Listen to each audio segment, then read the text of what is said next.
사실 지금 우리가 우크라이나와 러시아가 전쟁 중에 있죠. 지난 2월 24일 러시아의 침공으로 시작된 우크라이나 전쟁이 지금 한 달 하고도 보름이 넘어가고 있습니다. 그러니까 우리가 이러한 일들이 세상에서 벌어지는 모습을 보면서 하나님을 믿는 그리스도인이 이러한 문제와 사회적인 어떤 현상을 보면서 우리는 어떠한 마음으로 또 어떤 생각으로 또 어떻게 우리가 무엇을 할 수 있는가에 대해서 고민하게 되는 것 같아요. 여러분 연일 계속되는 이 우크라이나 전쟁에 대한 소식을 듣고 계시죠?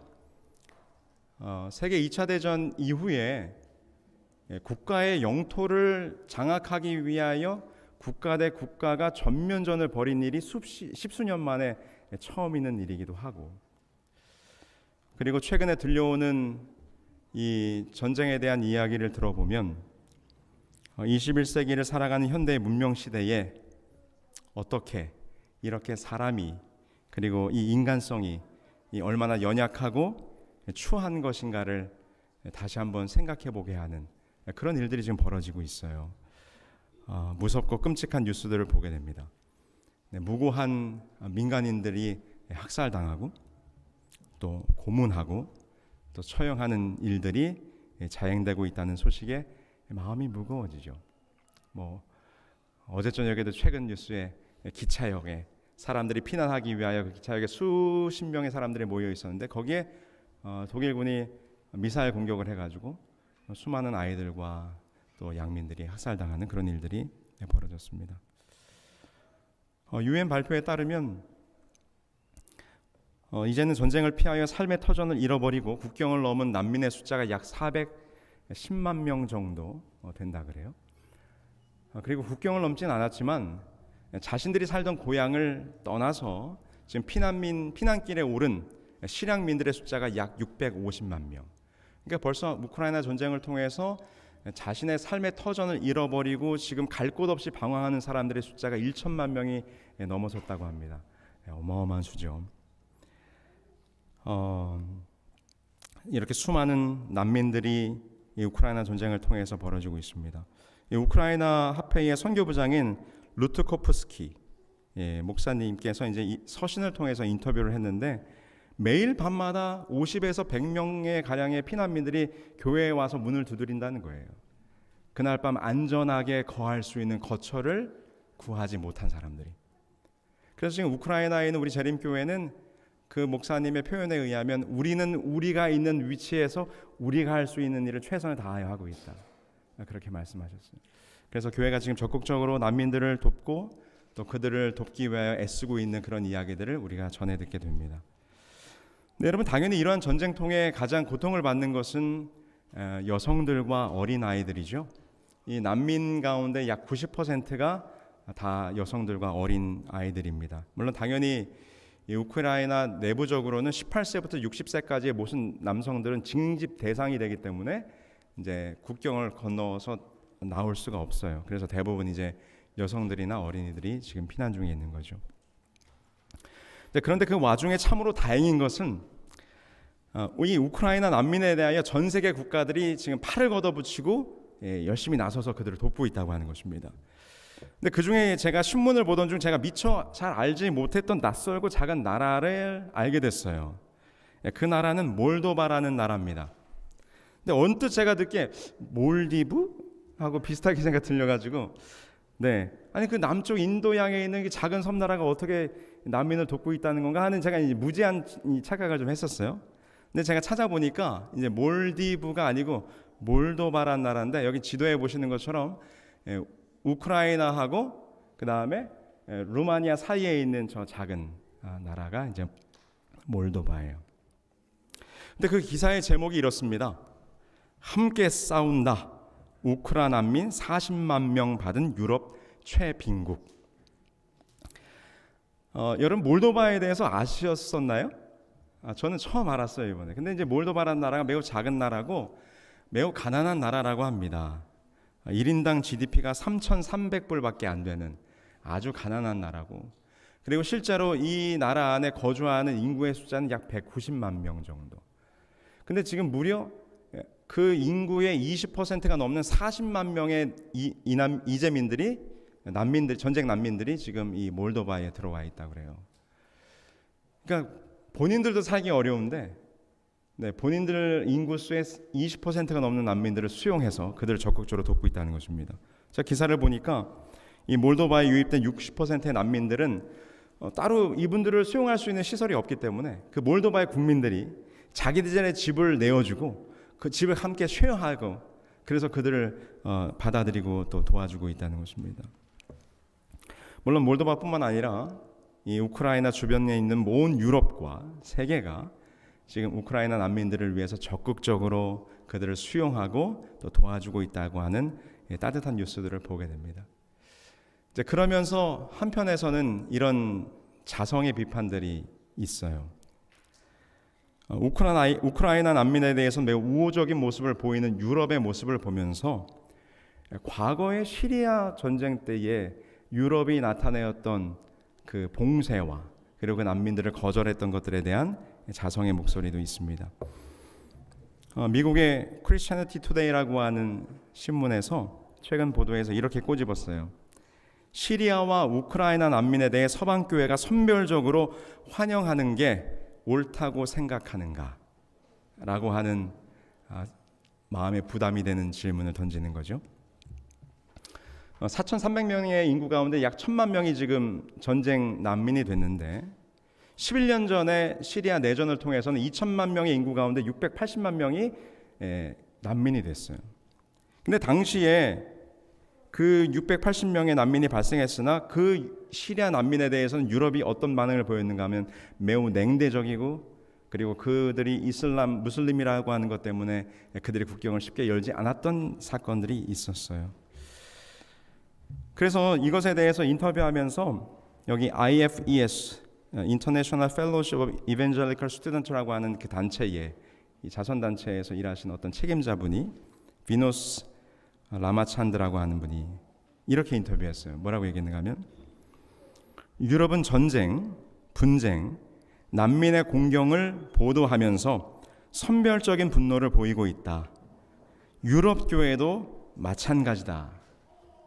그러면서 덧붙여서 말하기를 우크라이나인이 금발의 파란 눈이 아니었다면 그들의 공경에 이 같은 연민을 쏟아붓지 않았을 것이지 않은가.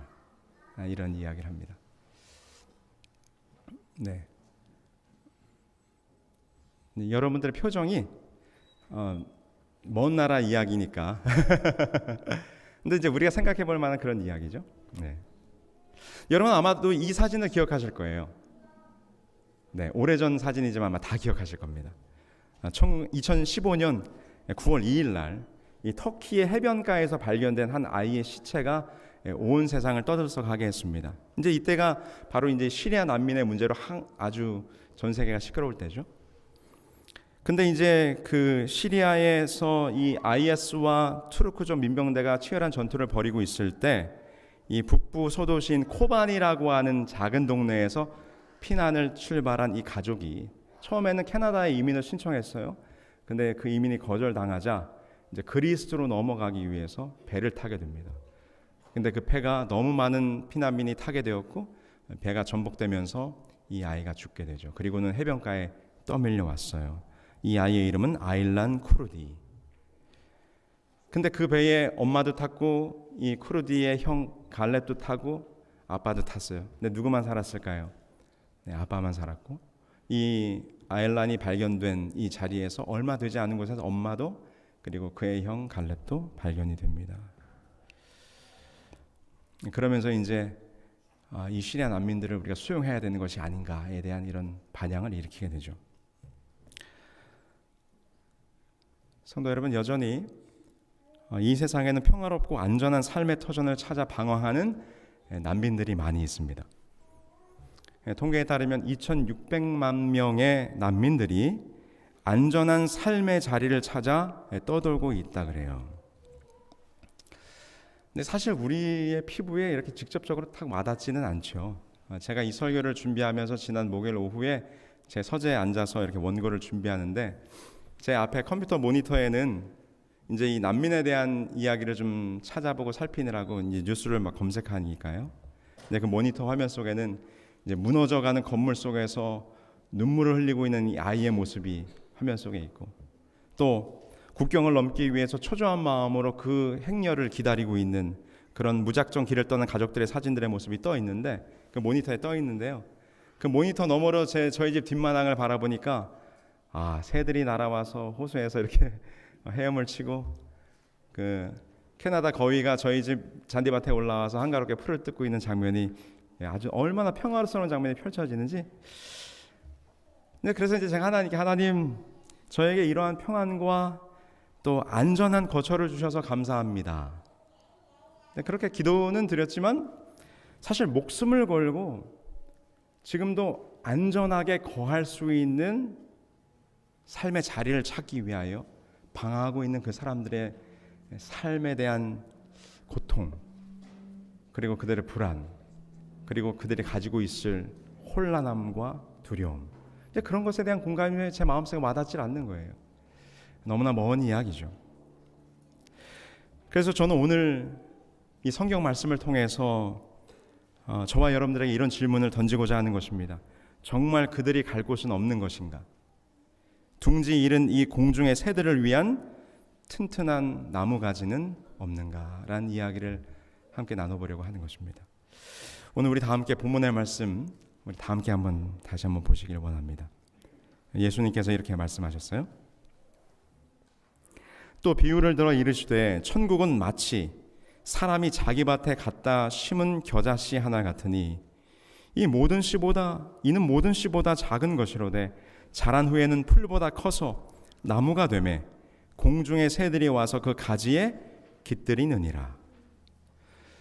우리가 잘 아는 것처럼 마태복음 13장을 여러분들이 읽어보시면 예수님께서 7가지의 비유를 통하여 천국이란 이런 것이다라고 하는 것을 그분의 말씀을 듣던 청중들에게 이야기합니다. 어떤 비유가 있었어요? 씨 뿌리는 비유, 곡식과 가라지, 그리고 누룩, 밭에 감추인 보화, 그리고 좋은 진주를 구하기 위한 장사꾼의 이야기, 그리고 그물에 모든 물고기를 모으는 그런 이야기. 이제 그런 이야기 가운데, 그 비유 가운데 오늘 우리가 선택한 이 본문, 바로 이 겨자씨에 관한 이야기가 나오게 되는 것입니다. 예수님께서는 언제나 그분이 말씀을 풀어서 가르칠 때는 청중들이 매우 이해하기 쉬운, 그들이 익히 알고 있는 사건이나 어떤 비유를 통해서 예수님께서 말씀을 하셨죠. 근데 오늘 예수님께서 그들에게 말씀하시기를, 오늘 우리들에게 말씀하시기를 천국은 마치 밭에 심은 작은 겨자씨 같다고 말씀을 하십니다. 우리가 이렇게 잘 알지만 우리 겨자씨 잠깐 한번 볼까요? 네, 얼마나 작은 씨앗입니까? 겨자는 배추과의 1년생 또는 2년생 풀이다. 그래서 자라면 향기로웠기 때문에 양념과 약재로 여러 음식에 사용되는 그런 재료인 것이다. 이렇게 설명하죠. 근데 이게 저렇게 아주 작은 씨앗인데 이것을 심으면 팔레스틴 지역에서는 이것이 약 무려 3m까지 자란다고 그래요. 그러니까 우리가 흔히 생각하는 것처럼 아주 큰 나무는 아니지만 그래도 꽤나 크게 자라는 식물입니다. 그래서 옛날 유대인들은 이것을 자기 마당에 정원수처럼 이것을 심기도 했다고 합니다. 근데 어쨌든 새들이 와서 깃들일 만큼 아주 크게 자라는 그런 씨앗이에요. 근데 어쨌든 겨자씨라고 하는 것 자체가 어떤 의미를 가지고 있는 것은 아니고, 여기서의 중요한 이 겨자씨의 역할은 매우 작은 씨앗이라고 하는 것입니다. 그래서 실제로 유대 사람들은 매우 작은 것을 의미하는 것을 표현할 때 그들의 관용적인 표현 가운데서 겨자씨만큼 작은 것, 이렇게 그들이 표현을 한다고 하죠. 그래서 예수님께서 그 청중들에게 천국은 마치 어떤 사람이 자기 밭에 심은 작은 겨자씨와 같으니라고 이야기할 때 그 청중들은 금방 예수님께서 무엇을 말씀하시는지를 캐치했을 거예요. 그것은 무엇인가 하면 천국은 아주 작은 씨앗에서부터 시작된다고 하는 것을 예수님께서 말씀하시는구나.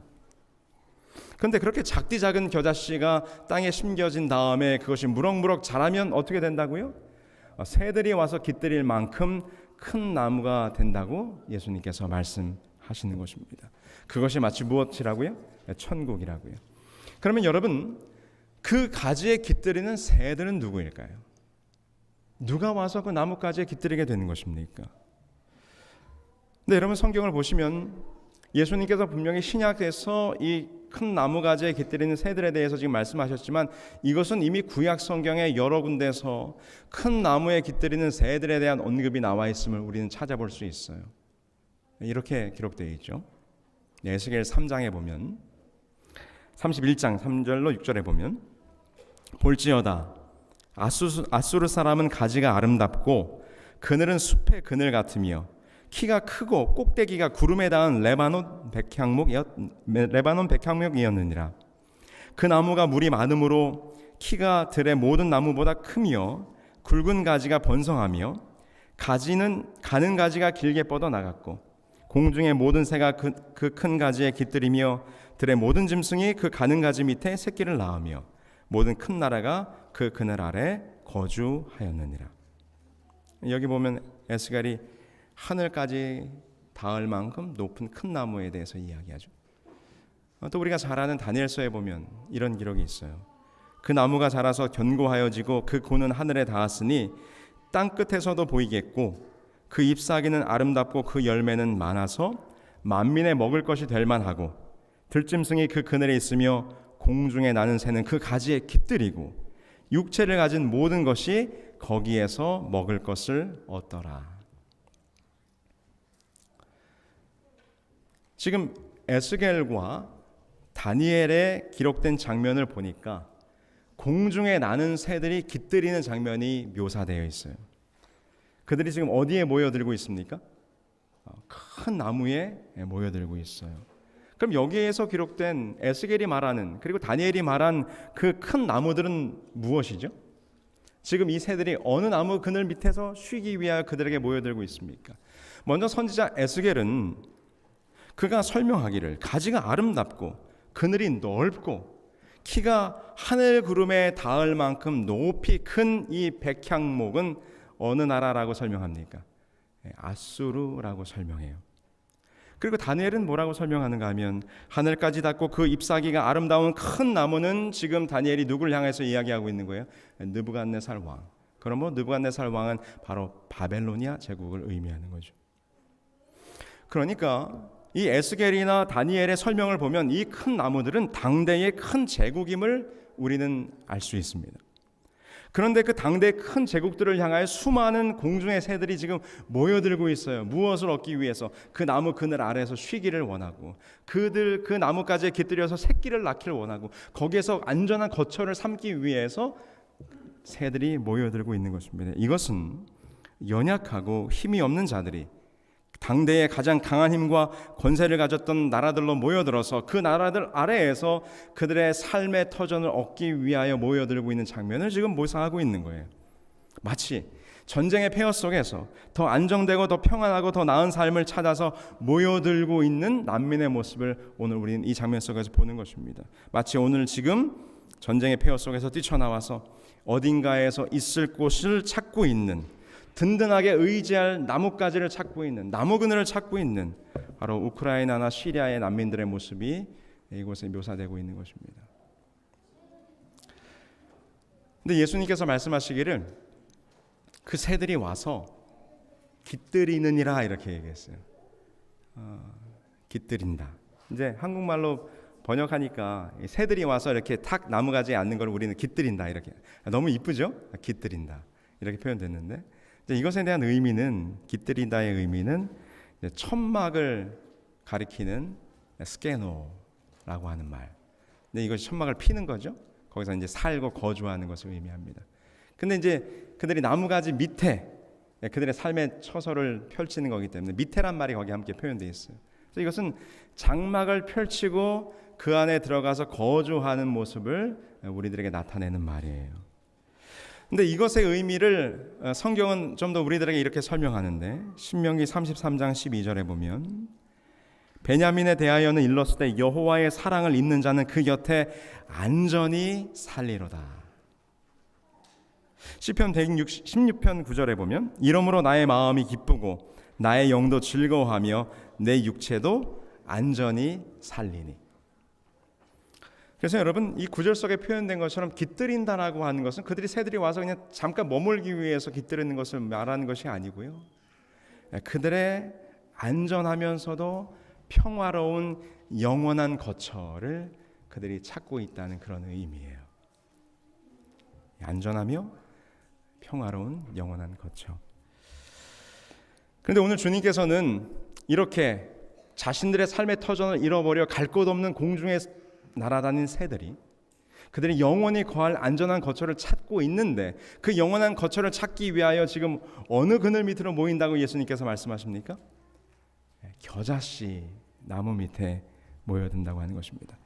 여러분, 구약 시대에 새들이 모여들었던 큰 나무는 당대의 최강국이었어요. 국력이 강하고 군사력이 강하며 다른 나라들을 힘으로 정복하고 지배하던 나라들이 바로 구약 시대의 에스겔이나 다니엘이 말했던 큰 나무들이었어요.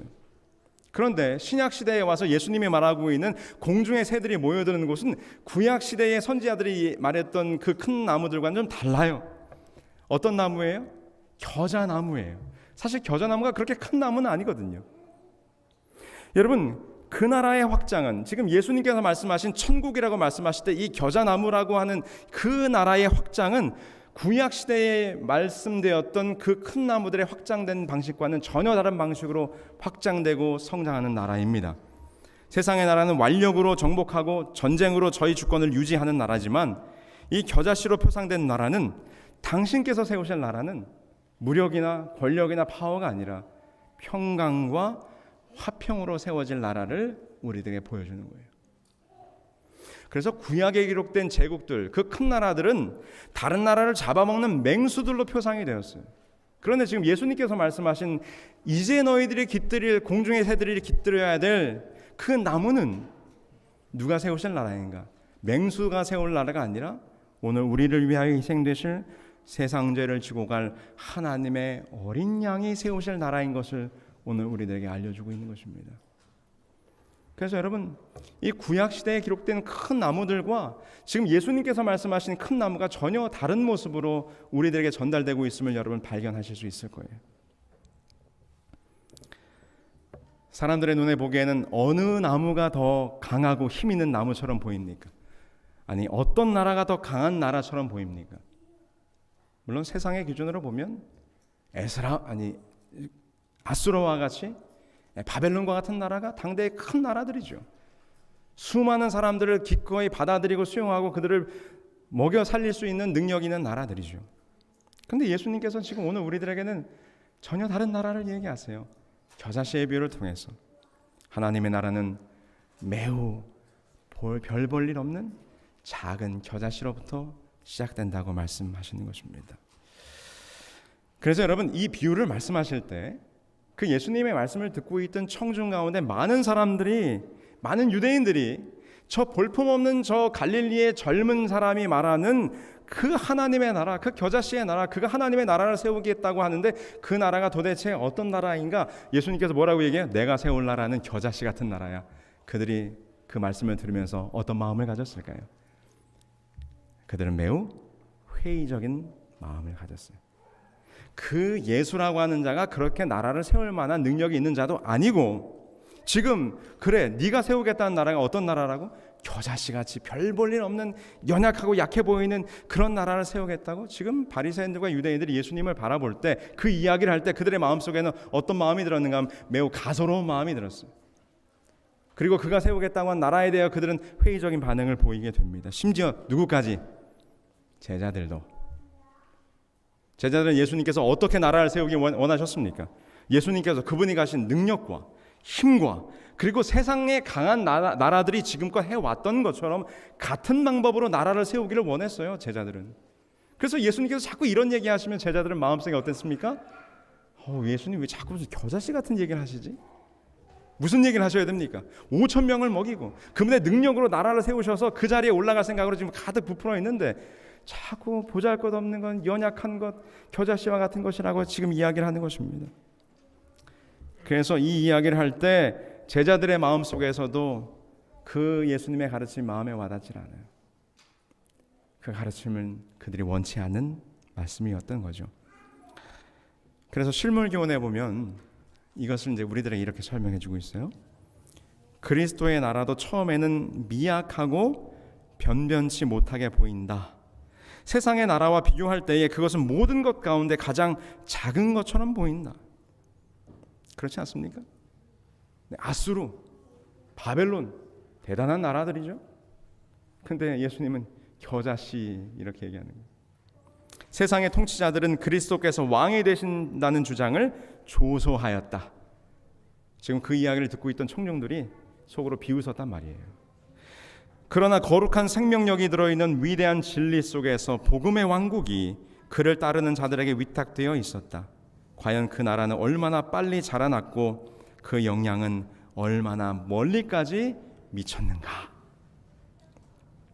당시 예수님께서 이 말씀을 하실 때는 그 나라가 얼마나 연약하고 보잘것없는 겨자씨 같은 나라였습니까? 당시에 그 이야기를 듣던 사람들이 속으로 비웃을 만큼 보잘것없어 보이는 정말 그런 나라를 세울 수 있을까? 제자들마저도 회의적인 반응을 보였던 그런 나라였지만 오늘 우리가 한번 둘러볼 때 이 얼마나 놀라운 성장의 발전입니까? 당신께서 세우시고자 하셨던 이 평강의 왕국, 이 복음의 왕국이 얼마나 신속하고 위대하게 세워졌습니까? 저 팔레스틴 갈릴리 해변가에서 몇몇의 보잘것없는 제자들로 시작된 복음이 오늘날 지경을 넘고 국경을 넘어서 대륙을 넘어서 오늘 우리도 이 왕국에 깃들인 한 마리의 작은 새들이 되어 이 안식일에 이 복음이 주는 평안과 안식을 우리가 마음껏 누리고 있지 않습니까? 시우야 어떻게 안식을 누리고 있는 것 같아? 우리가 지금 그 축복을 누리고 있잖아요. 예수님께서 만드시겠다고 했던 그 겨자씨 나무, 당시의 사람들은 다 별 볼 일 없을 거라고 얘기했는데 오늘 우리가 지금 그 나무까지 깃들여 이렇게 안전하고 평안하게 이 안식일 하나님을 찬양하고 예배하고 있지 않습니까? 그래서 실물교훈에서 그 복음 왕국의 시작에 대하여 이렇게 증언했죠. 그리스도께서 이 비유를 말씀하실 때에는 새 왕국을 대표할 사람은 몇 안 되는 갈릴리 천민들에 불과했다.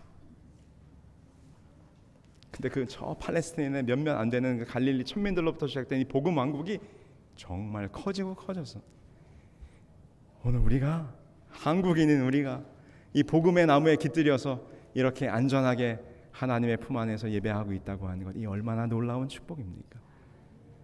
이것이 예수님께서 세우시겠다고 한 나라의 모습이지요. 세상의 나라들과는 다른 것입니다. 우리가 잘 아는 이야기지만 그래도 이 작은 겨자씨의 나라를 설명하기 위해서 1866년 9월 4일 그날은 금음달이 떴어요. 아주 어두웠습니다. 칠흑같이 어두웠기 때문에 배를 조종하기도 어두웠죠. 그래서 이 달빛도 없는 어두운 밤에 이 셔먼호는 갈 바를 알지 못하고 좌충우돌 하다가 그만 진흙바닥에 이 배가 좌초되게 됩니다. 그리고 설상가상으로 이 쑥섬이라고 하는 섬에 갇히게 돼요. 이 좌초돼가지고 이것을 보고 전세가 유리하게 된 것을 깨달은 평양감사 박규수, 이 사람이 드디어 마지막 회심의 일격을 보내게 됩니다. 작은 거룻배에 잣나무 가지들을 잔뜩 싣고 거기다 유향을 뿌린 다음에 불을 붙여요. 그리고는 이 배를 어디를 향해서 보내는 거예요? 이 미국의 상선 제너럴 셔먼호로 배를 몰아갔어요. 근데 불이 훨훨 타오르는 유황을 가득 드는 작은 배들이 와서 이 배에 부딪히자 어떻게 됐을까요? 옴짝달싹 못하던 이 제너럴 셔먼호가 그만 불길에 휩싸이게 됩니다. 불길에 휩싸이게 되자 그 배 안에 탔고 있던 모든 선원들이 이제 살기 위해서 이제 바다로 몸을 던지는 거예요. 근데 던져서 헤엄쳐 나오면 족족 이제 기다리고 있던 이 조선 군인들이, 이 박 교수의 지휘를 받던 조선 군인들이 흥분한 가운데 올라오는 서양인들을 하나하나 목을 치는 것입니다. 다 죽었어요. 화살과 총포로 그리고 칼로 수많은 사람들이 목숨을 잃게 됩니다. 이제 이게 우리가 잘 아는 무슨 사건이에요? 제너럴 셔먼호 소각 사건. 이것 때문에 이제 미국의 함대가 들어오게 되고 이제 복잡한 외교가 벌어지죠. 근데 여기서 우리가 보려고 하는 것은 이 사건이 아니죠. 이 제너럴 셔먼호가 불탈 때 거기에서 한 명의 선교사가 탑승해 있음을 우리는 잘 압니다. 누굽니까? 토마스라고 하는 선교사죠. 그는 이제 조선의 복음을 전하기 위한 최초의 선교사예요. 근데 그가 조선 땅에 발을 내디뎌 보지도 못하고 어디에서 죽게 된 거예요? 이제 배 위에서 죽게 된 거예요. 그래서 이 토마스 선교사는 내가 마지막 이제 내가 죽겠구나를 딱 생각하고 순교할 결심을 하고 내가 마지막으로 이곳에서 할 일은 무엇인가? 내가 가지고 온 성경을 단 한 권이라도 이 조선 백성에게 전할 수 있으면 좋겠다 결심하고 성경을 몇 권 품에 안은 채 바다로 뛰어듭니다. 그리고 헤엄쳐서 바닷가로 나오게 돼요. 그가 쑥섬에 대동강변 쑥섬에 도착했을 때 그를 기다리고 있는 것은 그를 죽이기 위해서 서 있는 조선 군인들의 칼날이었어요. 이 토마스 선교사가 올라오자마자 그 자기를 죽이려고 하는 그 조선 군인들을 향해서 이렇게 외쳤어요. 야소, 야소. 야소가 무슨 말인가 하면 예수를 중국 음차한 이야기예요. 그래서 예수를 외친 거죠. 그러면서 이제 자기의 목을 치려고 하는 그 조선 군인에게 성경책을 꺼내서 줍니다. 그러면서 야소, 야소. 근데 그 병사가 갑자기 죽이려고 하는데 뭔 책을 딱 꺼내서 주니까 멈칫했죠. 근데 이내 그 성경책을 딱 뿌리치고는 토마스 선교사를 처형하게 됩니다. 그리고 죽게 돼요. 이것이 이 한국에 온 최초의 순교한 선교사. 이제 이것은 이제 토마스 선교사가 순교하는 장면을 그린 그림이죠. 바로 토마스입니다. 그의 나이 27세, 조선 땅에 최초로 들어와서 복음을 전한 선교사죠. 그런데 이제 복음의 씨앗은 이제 놀라운 일을 여기서 벌이잖아요.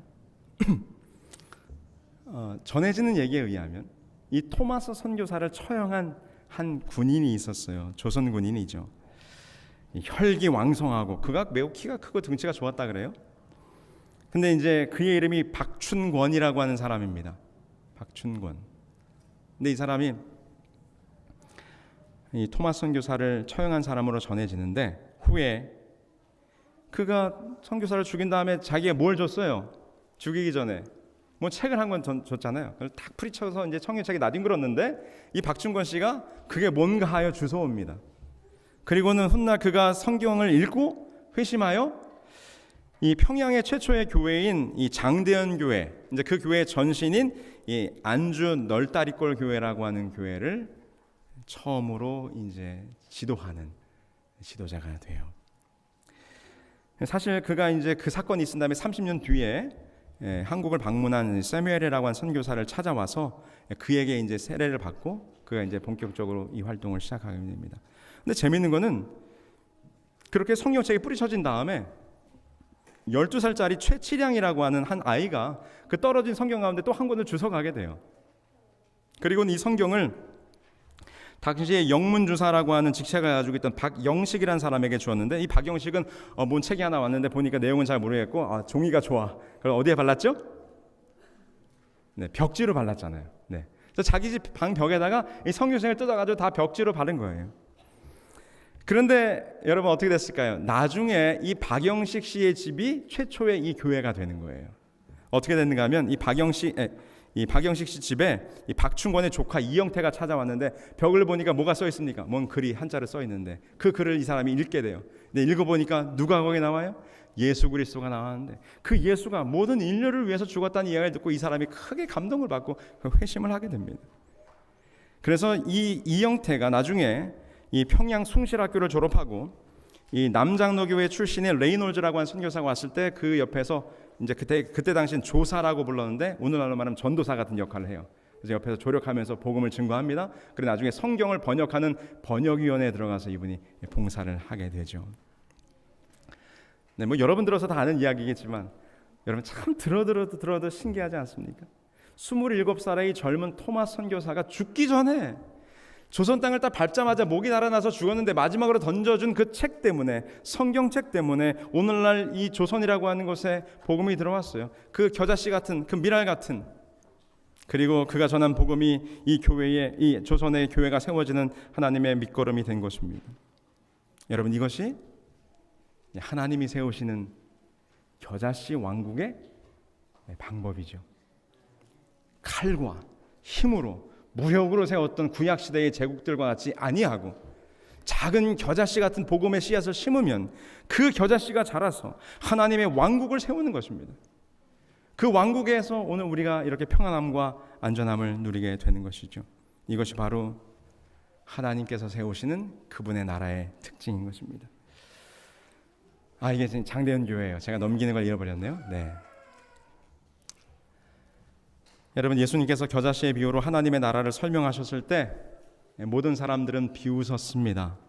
어떻게 저렇게 별 볼 일 없는 사람이 왕국을 세운단 말인가? 그리고 그 겨자나무에 어떻게 이 공중의 새들이 와서 깃들일 수 있단 말인가? 겨자씨의 비유는 이 세상 마지막에 매우 현저하게 또 아주 영화롭게 성취될 것이다. 그 작은 씨가 나무가 될 것이다. 경고와 은혜의 마지막 기별은 여러 나라와 족속과 방언에게 보급될 것이며 하나님께 이방인 중에서 자기 이름을 위할 백성을 취하실 것이다. 그리하여 온 세상이 그의 영광으로 환하여질 것이다. 이것이 하나님의 나라입니다. 한 시리아 난민 어린이가 이렇게 말했어요. 뭐라 그랬는가 하면, 우리는 유럽에 가려는 게 아니에요. 평화로운 곳에 가고 싶은 거예요. 여러분, 세계 각처에 흩어져 살고 있는 모든 사람들, 즉 고통에 지쳐서 평안과 안식을 갈망하며 살아가는 수많은 난민들이 여전히 있습니다. 여러분, 그들이 어디 가서 그들의 안식처를 찾을 수 있을까요? 모든 난민들이 정말 유럽으로 들어간다면 그들의 삶의 안정이 찾아올까요? 평화가 찾아올까요? 개런티된 건 아니죠. 여러분, 우리는 모두, 그 난민들뿐만 아니라 우리는 모두 다 이 비유 속에서 영적으로 갈 것 없는 공중의 새들은 우리를 상징하는 것입니다. 우리는 어디선가 영원히 누릴 수 있는 안정과 평안을 찾으며 이 인생을 살아갑니다. 어느 나뭇가지에 깃들이면 근심 없고 걱정 없는 삶을 살 수 있을까? 내 피곤하고 힘든 삶을 잠깐 머리를 뉘어 씌울 수 있는 그 넓은 그늘이 어디에 있을까? 그리고 내 삶을 안정되게 해줄 그 안전한 것처럼 어느 나무 아래에서 우리는 찾을 수 있을까? 우리가 이 세상을 살면서 항상 그러한 곳을 찾습니다. 그런데 성도 여러분, 기억하시길 바랍니다. 이 세상에서, 이 땅에서는 그 어떤 나무도 우리가 찾는 영원한 안식처는 찾을 수 없을 것입니다. 오늘 주님은 그런 우리들에게 겨자나무를 말씀해 주시는 거예요. 그 겨자나무는 하나님의 나라죠. 우리에게 영원한 삶과 영원한 평안을 주는 나라, 바로 하늘 왕국입니다. 우리들이 곧 천국에서 참 평안과 안식을 누리게 될 것입니다. 우리 사랑하는 앤드류스 한인교회 성도 여러분, 이제 다가오는 일주일의 삶, 여러분들의 삶의 마음속에도 힘들고 어려운 일들이 있으시겠죠? 그럴 때마다 매일매일 오늘 우리들에게 주실 그 영원한 천국, 하늘 왕국을 묵상하시게 되길 바랍니다. 우리 이 땅에서는 그 어떤 나무 밑에서도 평안과 영원한 안식처를 찾을 수 없음을 기억하시고 매일의 삶 속에서 우리들에게 주실 그 영원한 왕국, 하늘나라를 묵상하시며 살아가시는 저와 여러분들이 되길 바라면서 오늘 말씀을 마치겠습니다.